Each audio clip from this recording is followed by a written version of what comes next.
अच्छा, अगर ये एक बात है कुरान की, तो दूसरी चीज़ क्या है? दूसरी चीज़ है कुरान पर गौर व फ़िक्र करना, कुरान की आयत को समझने की कोशिश करना। हम ये नहीं बोल रहे हैं कुरान की आयत को समझ जाना, क्योंकि कुरान की किसी आयत को 100% कोई आलिम तक नहीं समझ सकता। दुनिया का कोई भी आलिम ये क्लेम नहीं कर सकता है कि इस आयत के अंदर जितनी भी बातें हो सकती थी पॉसिबली, हम वो समझ चुके हैं। हमने क्या कहा? कोशिश। हम सब कोशिश ही कर सकते हैं। अगर वाक़ई में ये ख़त्म होने वाली चीज़ होती, तो 1500 साल से लोग अभी भी इसके पीछे नहीं लगे हुए होते। क्यों अभी नए किताबें आती हैं तफ़सीर की? क्यों नए वीडियोज़ बनते हैं तफ़सीर की? पुरानी ही चीज़ों को रिप्ले क्यों नहीं कर देते हम लोग? क्योंकि ये ख़ज़ाना ना ख़त्म होने वाली चीज़ है। ये जो काम है ना, जो गौर व फ़िक्र करने की, जो सोचने और समझने की है, इसमें इल्म चाहिए, इसमें नियत चाहिए कि हमको अल्लाह की बात को समझना है, इसमें मेहनत चाहिए, ये हर किसी के बस की बात नहीं। और अल्लाह का शुक्र है, ये चीज़ अल्लाह ने हर किसी पर फ़र्ज़ भी नहीं किया है। क्या? कि आपको कुरान की हर एक आयत का जो है मीनिंग समझना पड़ेगा। अगर आप नहीं मतलब कि तफ़सीर पढ़ते हो, तो फिर आप जो है क़यामत के दिन जहन्नम में फेंक दिए जाओगे, ऐसा नहीं है। अल्लाह का शुक्र है,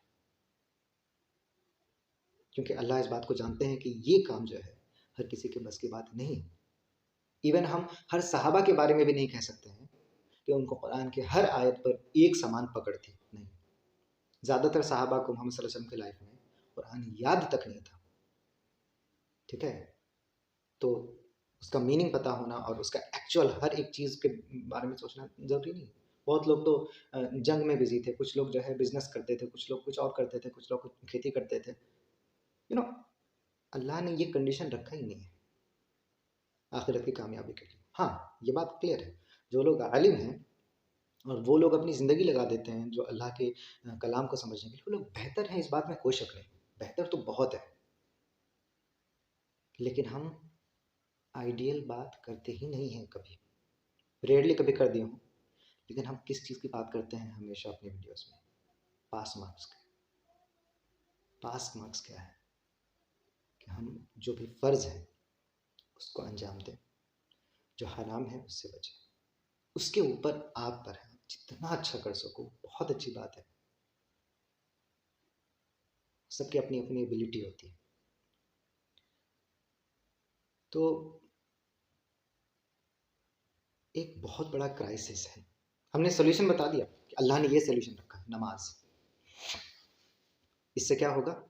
आप 5 वक़्त सुनोगे और पढ़ोगे अपनी ज़बान से, ठीक है? कि अल्लाह कौन है? हम क्या हैं? हमारा क्या मकसद है? ताकि नमाज के बाद जब अपने क्लास, कॉलेज, काम जो भी करने के लिए जाओगे, इस बात का ख़्याल रहेगा इंशाअल्लाह कि हाँ, अभी हम ये बात सुन के आए हैं, तो ये मेरे मेमोरी में ताज़ा है। मेमोरी में ताज़ा होना अलग बात है। अभी-अभी हम रिमाइंड होके आए हैं इसके लिए, तो हमको इसके हिसाब से अमल करना चाहिए। लेकिन फिर हम इसको क्राइसिस क्यों कह रहे थे? ये चीज़ अपने आप में इसलिए क्राइसिस है, क्योंकि नंबर 1, इस दुनिया के ज़्यादातर मुसलमान ऐसा करते नहीं, 5 वक़्त की नमाज़ पढ़ते नहीं।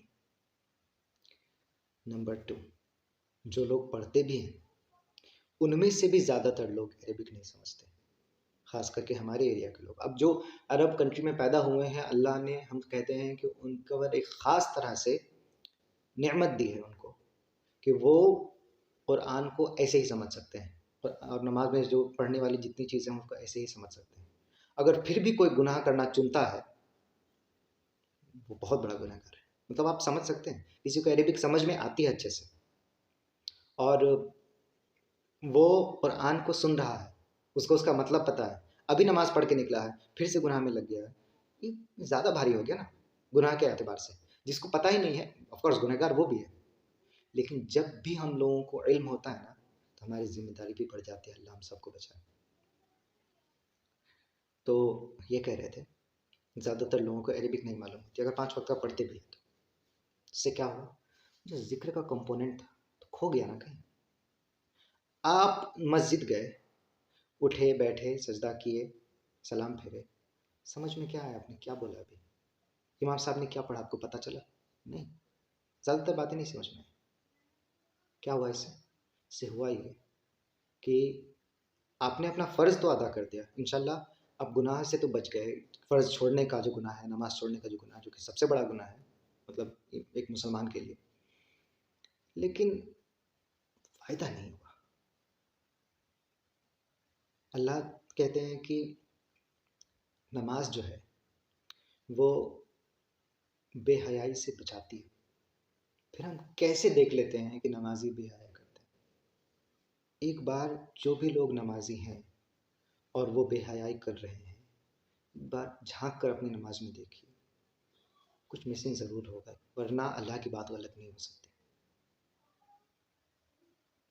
कुछ तो मिसिंग है हमारी नमाज़ों में कि हम लोग अपनी ज़िंदगी बेहतर नहीं कर पा रहे। नमाज दिखनी चाहिए ज़िंदगी में, इसके लिए था नमाज है, हम लोग उसको थामे कर चुके हैं। इससे भी बड़ी क्राइसिस ये है कि मेजॉरिटी लोग नमाज पढ़ते नहीं और उनके पास एक मौका होता है एक हफ्ते में अल्लाह की बात सुनने का, वो है जुमा का खुतबा। अल्लाह का शुक्र है कि ज़्यादातर मुसलमान मर्द जुमा की नमाज़ पढ़ते हैं। ये रेयर है देखना कि जो जुमा की भी नमाज़ नहीं पढ़ता। औरतों के लिए हम क्या बताएं, ख़ास करके हमारी जो एरिया में जो कंडीशंस हैं, मस्जिद जाने के जो रिस्ट्रिक्शन है, इसकी वजह से तो उनको साफ तौर पर सालों साल गुजर जाते होंगे और दीन की बात उनके कान में पड़ती नहीं होगी, अगर वो दीन से खुद भी दूर है तो। मतलब वो अगर खुद एफर्ट ना लगाए तब तो हमको लगता है कितने साल गुजर जाता होगा। एक लड़की का हम कंडीशन सोच भी नहीं सकते। वाकई में ये सोचने में हमें डर लगता है कि यार कितने साल हो गए होंगे उसने कुरान को ना खुद पलट कर देखा होगा। जो जो मतलब कि जो लोग बस नाम के मुसलमान, उनकी बात बता रहे हैं, हम सारी लड़कियों को ऑफकोर्स नहीं बोल रहे हैं। बात किसी को भी समझना चाहिए, बिना कॉन्टेक्स्ट के कोई भी चीज़ बहुत खतरनाक लगने लगती है। हम उनकी बात कर रहे हैं जो दीन से दूर है ऑलरेडी, जुमा में जा नहीं सकते, ईद में जाती नहीं है, तो फिर कौन उनको दीन की बात बताएगा? कहाँ से उनके कान में पड़ेंगे? यही वजह है कि ये घर के मर्द की जिम्मेदारी होती है कि अपने घर में हर किसी को दीन का इल्म दे। हर मर्द की जिम्मेदारी। अगर नहीं हो पा रहा है देन इसके लिए घर का मर्द भी जिम्मेदार होगा। अगर गुनाह, मतलब एक हस्बैंड, ठीक है, अपनी वाइफ के लिए जिम्मेदार है, बाप अपनी जो है बेटियों के लिए जिम्मेदार है,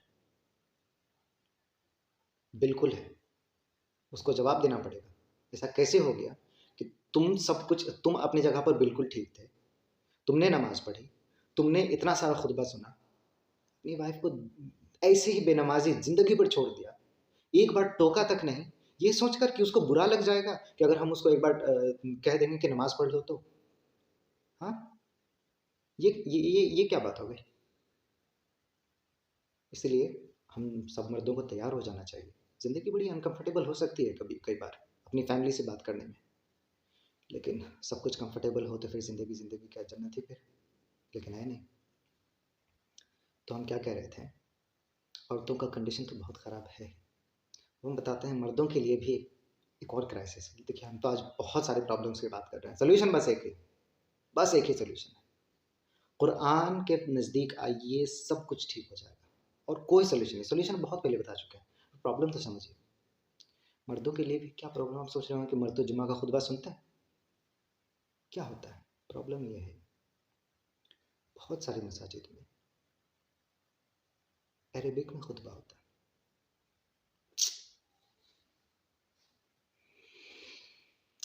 क्या बोले हम, मेरे पास बोलने के लिए यहाँ पर कुछ अच्छे वर्ड्स नहीं आ रहे हैं। कहाँ से ये लॉजिक आता है लोगों के पास? कैसे? लोग उर्दू में जो लोग खुतबा देते हैं उनको खुतबा समझते ही नहीं है। भाई थे, खुतबा चल रहा था, बस बात कर रहे हैं, ने कुछ नहीं बोला, नमाज ख़त्म हो गई, कहा भाई जुमा का जो खुतबा होता है उसमें कभी कुछ बोलना नहीं चाहिए, एकदम नहीं बोल सकते। वो कह रहे वो खुतबा नहीं था, वो बयान था। खुतबा क्या होता है? जो अरबिक में दिया था वो खुतबा होता है।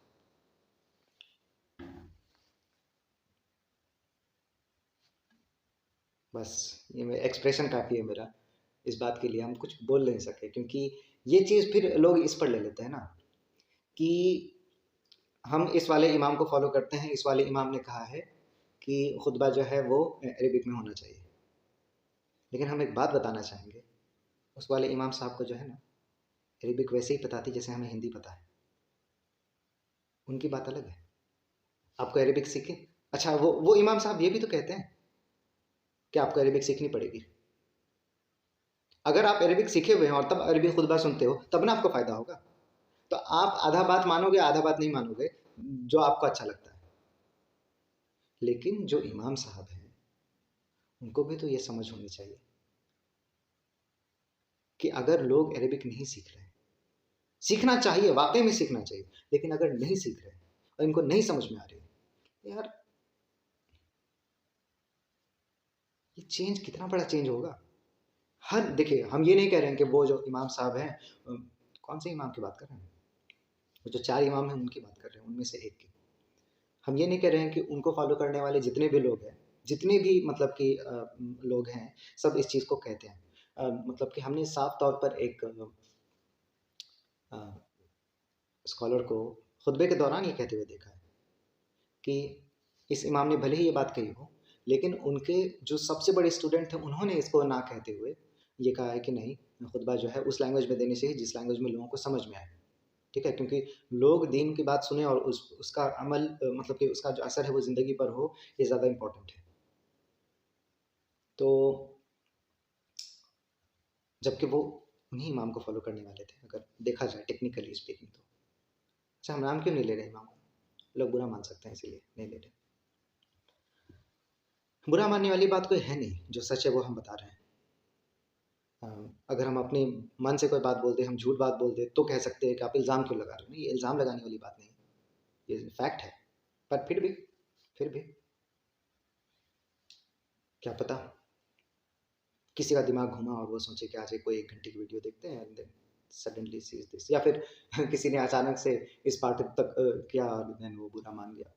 आज तो कल तो नहीं होने वाला है, आज 3 साल 4 साल में तो ऐसा नहीं हुआ है, लेकिन ज़िंदगी का क्या भरोसा कब क्या हो जाए। खैर, मेरा कहने का ये मतलब है, हम इस चीज़ से स्ट्रांगली डिसएग्री करते हैं। जिसको जो कहना है कह ले। सिर्फ़ और सिर्फ़ अरबिक में खुतबा नहीं होना चाहिए, खुतबा उर्दू में भी होना चाहिए, अरबिक में मिक्स्ड होना चाहिए। मतलब मोहम्मद सल्लल्लाहु अलैहि वसल्लम की सुन्नत से हम लोगों को कुछ चीज़ें मिलती हैं कि मोहम्मद सल्लल्लाहु अलैहि वसल्लम ये चीज़ खुतबा में बोला करते थे। ठीक है? आप अगर उनको इंक्लूड करना चाहते हो तो बिल्कुल कीजिए, बहुत अच्छी बात है। लेकिन उर्दू उसके बीच में होना चाहिए। पता है मोहम्मद सल्लल्लाहु अलैहि वसल्लम हर जुमा के खुतबे में कौन सी सूरह तिलावत करते थे? गेस। सूरह काफ, जिसके बारे में हमने कहा है कि अगर आप इस बात को, इस सूरह को समझ लो, इस सूरह को समझ लो, तो आपको ज़िंदगी और मौत का मतलब समझ में आ जाएगा, और वो जो सफ़र है ज़िंदगी से मौत की तरफ, क़यामत के दिन, जन्नत जहन्नम, उस चीज़ को उन्होंने अल्लाह ने एक छोटे से सूरह में समेट दिया। ठीक है? अल्लाह ने इस सूरह में उसकी भी बात की कि जो शैतान हम लोगों को भड़काता है, ये बहुत बहुत बहुत अच्छा बात याद है।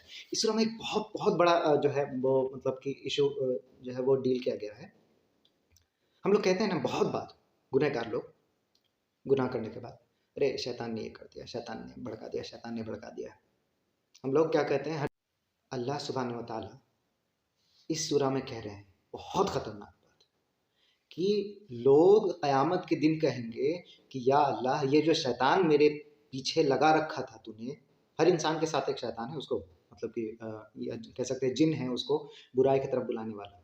इसको सज़ा दीजिए, इसकी गलती है, इसने मेरे को भड़काया है। अल्लाह कहेंगे तुम दोनों जहन्नम में जाओगे। यहाँ पर तुम लोग जो है बहस नहीं कर सकते हो। और वो जो शैतान है वो भी कहेगा, वो गूंगा नहीं है, वो भी, उसको भी उस दिन ज़बान दी जाएगी और वो कहेगा कि मेरा इसके ऊपर कोई कंट्रोल नहीं था। ये जो है ये तो खुद ज़लालत में था। उसने तो बस उसको बुरा करने को कहा। तो अगर आपके दिमाग में ये प्लानिंग चल रही है कि कल क़यामत के दिन अल्लाह को कह देंगे कि मेरे तो दोस्त ही ऐसे थे, मेरा तो माहौल ही ऐसा था, मुझे तो शैतान ने ही इतना भड़का दिया है। हमने न जाने कितने लोगों को ये कहते हुए, अल्लाह कुरान में कह रहे हैं क़यामत के दिन ऐसे लोग जहन्नम में फेंक दिए जाएंगे, उस शैतान के साथ जो कि उसको भड़का रहा था। उसको करीन कहा जाता है। करीन, करीन का मतलब है कोई ऐसी चीज़ जो कि आपके साथ बंधी हुई हो, हमेशा साथ रहने वाली हो। ये सुन के डर लगता है, बहुत डर लगता है। हमने जब पहली बार इस चीज़ के बारे में सोचा कि यार इतने सारे मुसलमान इस खुशफहमी में जी रहे हैं कि वो अगर अल्लाह के सामने किसी का बहाना मार लेंगे फिर वो बच जाएंगे। अल्लाह उस पॉसिबिलिटी को भी क़यामत के दिन जो है क्या होने वाला है ये उस सूरह में बता दिया। और हम लोग किस गफलत में हैं कि हर जुमा में इमाम साहब सूरह क़ाफ की तिलावत करते हैं और हमें ये बात समझ में नहीं आती।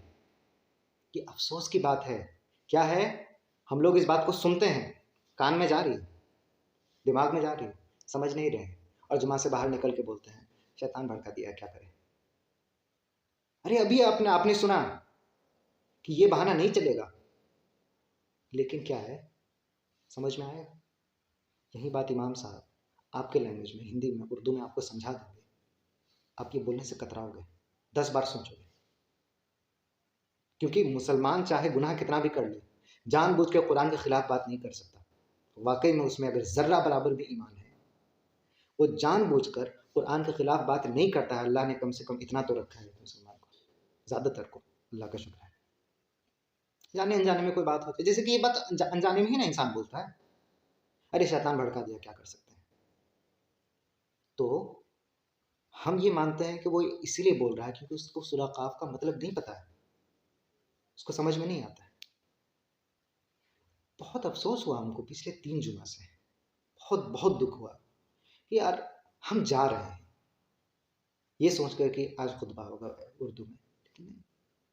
इमाम साहब आते हैं 1 बजे, 1 बजे से लेकर 1 बजे के 10 मिनट में अरबिक में बोलकर वो उतर जाते हैं, नमाज़ पढ़ते हैं, लोग निकल जाते हैं। तो होता है कभी कभी कि उर्दू में बात हो जाए, कभी कभी होता है नहीं भी हो जाए।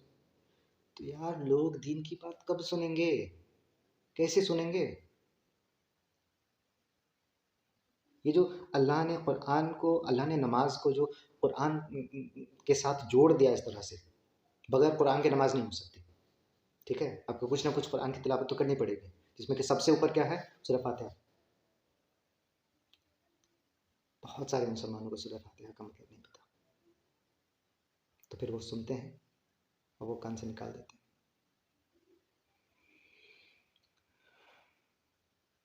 बस यही वजह है कि हम जानते हैं कि गलत क्या है, फिर भी हम उसको करते हैं। इसका जवाब 1 लाइन में दिया जा सकता था, लेकिन हम 1 लाइन में जवाब देने वालों में से नहीं। और क्या है कि मेरे साथ भी तो यही प्रॉब्लम है। जो लोग दीन से दूर हैं, जो लोग सिर्फ जुमा की नमाज़ पढ़ने वाले हैं, वो इस वीडियो को नहीं देख रहे हैं। यार आई कैन गारंटी दैट वो इस वीडियो को नहीं देख रहे हैं, नहीं देख सकते हैं। इसको देखने के लिए बहुत पेशेंस चाहिए,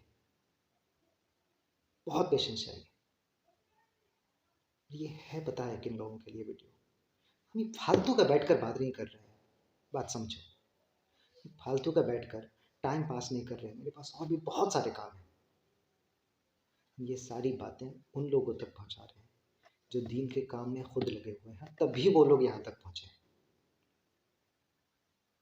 और उन तक ये मैसेज पहुँचा रहे हैं कि देखिए आप अपने चारों जो सोसाइटी है उसके प्रॉब्लम को समझिए, ये है प्रॉब्लम, ये रहा उसका सलूशन।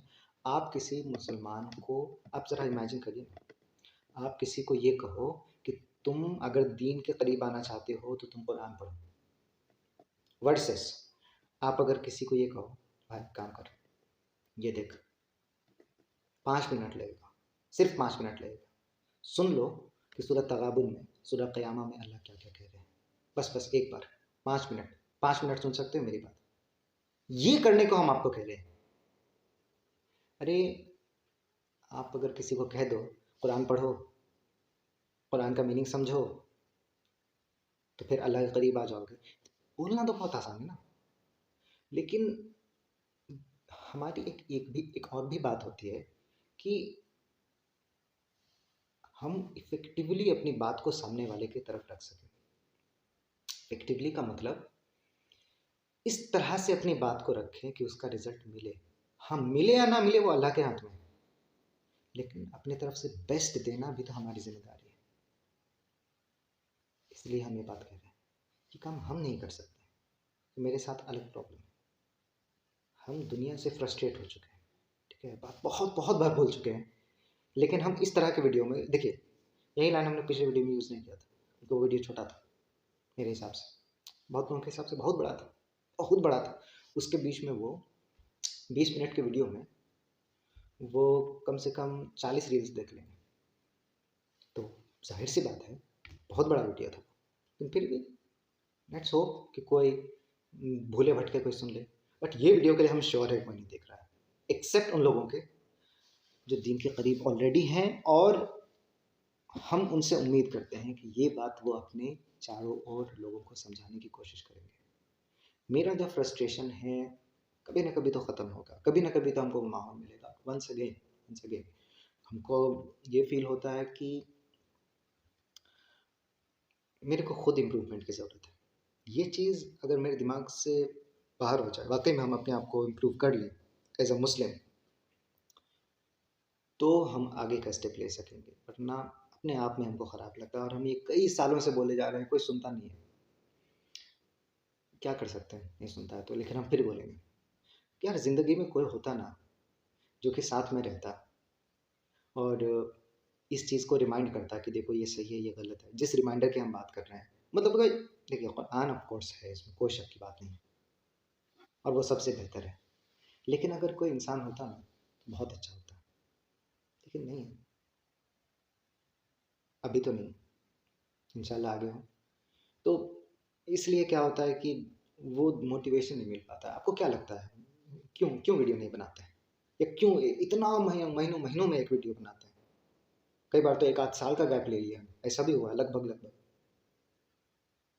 यार वजह नहीं दिखती है, कोई अगर बोले ना मेरे को खुद, हमको लोगों की तरफ से एक रिस्पांस मिले, एक कम्युनिटी हो, देखो ये चीज़ समझ में नहीं आ रहा है, ये चीज़ बता दो, ये चीज़ समझा दो, इसके लिए बनाते हैं यार।